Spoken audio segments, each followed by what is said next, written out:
Hi guys, Shri Gurudev Datta. आज आहे वटपौर्णिमा आणि माझा आहे ऑफिसचा. आता मी आवरते. चला मी रेडी झाले आवरून आणि आता हे ताट भरलंय आणि चालले मी आता पूजेसाठी. मी चाललेली आता पाय धुवून खाली आणि माझ्या पायात अटकती साडी. मला वाटती भीती आता पडायची.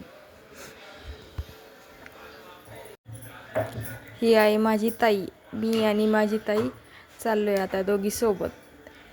आम्हाला व्हिडिओ बनायचा होता, त्यासाठी आम्ही व्हिडिओ पण बनवतोय. आलेलो आहे आम्ही वडापाशी. आता मी पूजा करते. खाली अक्षता टाकला, तिथे दिवा लावायचा, त्यासाठी मी तिथे हळदी कुंकू देऊन घेतली आणि त्याच्यावर आता दिवा लावला. झाली माझी पूजा चालू. माझ्याबरोबर ताई पण पूजा करते. छोटंसं झाड येते, त्यामुळे सगळ्या लेडीज खूप जमलेल्या आहे. त्या पण स्टेप बाय स्टेप सगळ्या आम्ही पूजा करणार आहे, कारण झाड खूप छोटं आहे, मोठं नाही आहे ते. सावित्रीच्या भक्तीची गाथा गाते सारं गाव. 7 जन्माच्या नात्याला लाभो प्रेमाचं ठाव. चंद्राच्या साक्षीने फुलू देनात आहे तुला रियाना. चंद्राच्या साक्षीने फुलू देनात आहे तुला रियाना. जमलंस या पूजा या वट पौर्णिमेचा सण. जमलंस या पूजा या वट पौर्णिमेचा सण. झाली माझी पूजा. आता मी खाली बसून ओवाळून घेते, आरती करून घेतली.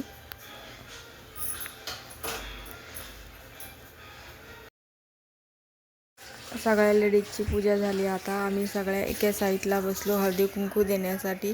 आता सगळ्या एकमेकीला हळदी कुंकू देतात आणि ओटी पण भरणार आहे. सगळ्या एकमेकीला हळदी कुंकू देत आहे. आता मी नाही, एकमेकीला हळदी कुंकू देतोय. लगेच आईने माझी ओटी भरून घेतली. तेवढा थोडा स्लो पाऊस पण चालू झाला. आता ताईंनी आमची अशीच हशी मजाक चालू आहे दोघी जणींची. ताईंनी पण हळदी कुंकू दिलं मला आणि ओटी भरतीये. ओटी भरणं झाली. तिला म्हणलं कर तुझे पाय, आता घेऊ दे दर्शन. झाली पूजा आणि त्यांना म्हणलं चला बाई पटकन, आता पाऊस चालू झालाय. म्हणलं जोराने येतो काही कनी. आज वातावरण एवढं भारी झालं होतं, आजूबाजूचा परिसर खूपच भारी दिसत होता. चला चालले घरी. आता परत आले घरी.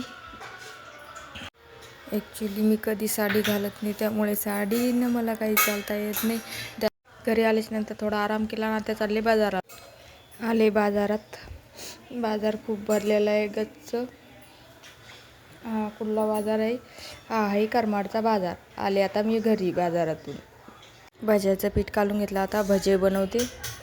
हे बघा बनवते मी भजे. आता मला बनवायचा आहे रस. हे घेतले मी रस बनवण्यासाठी आंबे, आणि आंबे आता पाण्यात ते टाकून स्वच्छ धुवून घेते.